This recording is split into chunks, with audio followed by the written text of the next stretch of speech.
All right, Chapter 2 of Leprechaun in Late Winter. Chapter 2 The Big House. A cold wind blew rain into the treehouse. Jack shivered. He was wearing an old overcoat and ragged trousers. Annie wore a scarf, a shawl, and a long red wool dress. They were both they both wore scuffed, worn boots. So where are we? Said Jack. He and Annie looked out the window of the treehouse. The treehouse had landed in a tree at the edge of a green meadow dotted with woolly white sheep. Next to the meadow was a narrow lane. It ran uphill between two low stone walls.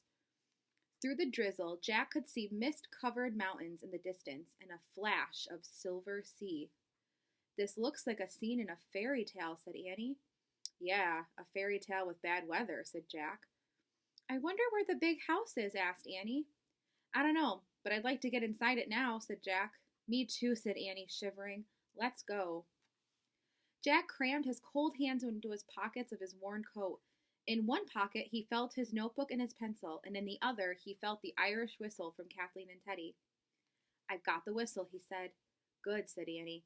She held her red skirt and started down the rope ladder. Jack climbed down after her. Annie pulled her shawl tightly around her shoulders. Jack turned up the collar of his coat. As they trampled through the wet grass, he felt cold water seeping through holes in his boots. Jack and Annie climbed over the stone wall onto the muddy road. A horse-drawn wagon was rattling toward them down the hill. The wagon was filled with pigs. Excuse me, Annie called to the driver. Can you tell us where the big house is? So that's them. They're wearing different clothes and they're on the muddy road. They're trying to find the big house. An old man with a tired face pointed back up the hill. Thanks, said Jack. The large wooden wheels of the wagon rumbled past, splashing Jack and Annie with mud. Yuck, said Annie. Now we're cold, wet, and dirty, said Jack.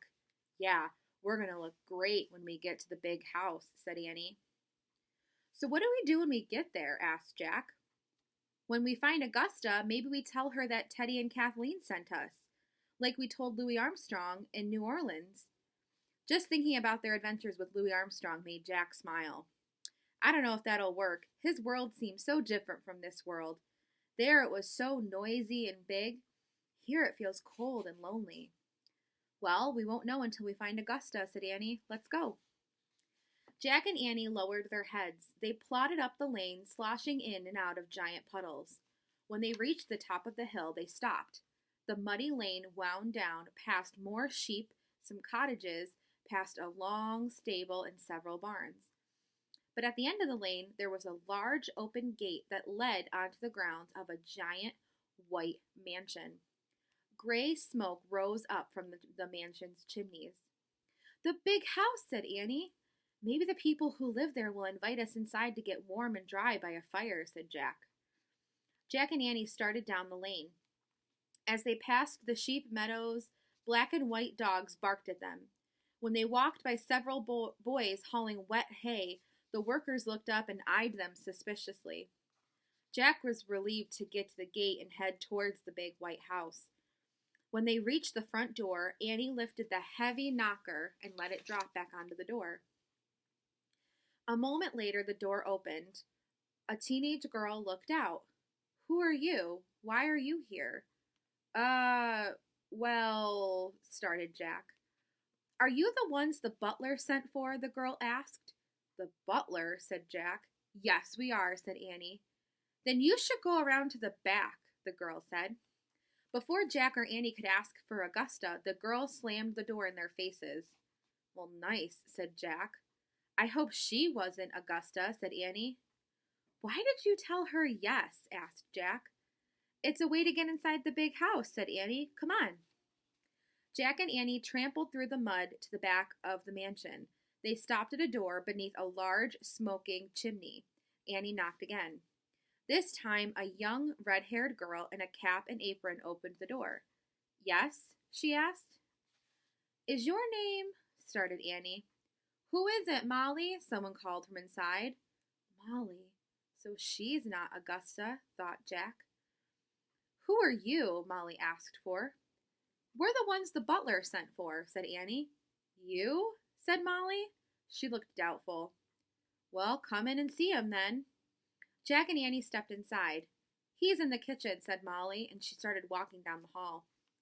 Jack and Annie followed Molly to the doorway of a very dimly lit kitchen. The kitchen smelled of fish and onions. Pots and pans hung from a long rack over a big wooden table. A stout older woman was bent over the table rolling out dough. Cook, here are the ones the butler sent for, said Molly. The cook looked up from her dough and looked at Annie and Jack. You are the ones that he sent for, she said. Yes, ma'am, that's us, said Annie. The cook turned toward the fireplace. Next to the fire, an ancient-looking man with white whiskers sat slumped in a chair, snoring. Mr. O'Leary! The old man jerked and opened his eyes. The ones you sent for are here, the cook said, as if the man was hard of hearing. The groggy butler peered at Jack and Annie. I sent for you? Not possible. I sent for a coach driver and a blacksmith. Really? Said Annie. I guess there was a mistake, but maybe there are some other jobs we could do around here. Well, what are you good for? Asked the butler. What do you mean? Said Jack. Do you know how to sweep the inside of a chimney? No, said Jack. Pluck a chicken? The cook asked. No way, said Annie. What about rats? The butler asked. What about them? Said Jack. Well, they're all over the cellar. Can you catch 'em? Said the cook. I don't think so, said Jack. Well, then you're no good to us here. Be on your way, said the butler. At that moment, Jack heard the back door open and shut. A girl about Jack's age stepped into the kitchen. She wore a red cape and carried 2 large empty baskets. Her wet hair was parted neatly down the middle and pulled into a tight bun in the back. Ah, said the cook. Welcome back, Miss Augusta. We know who Augusta is.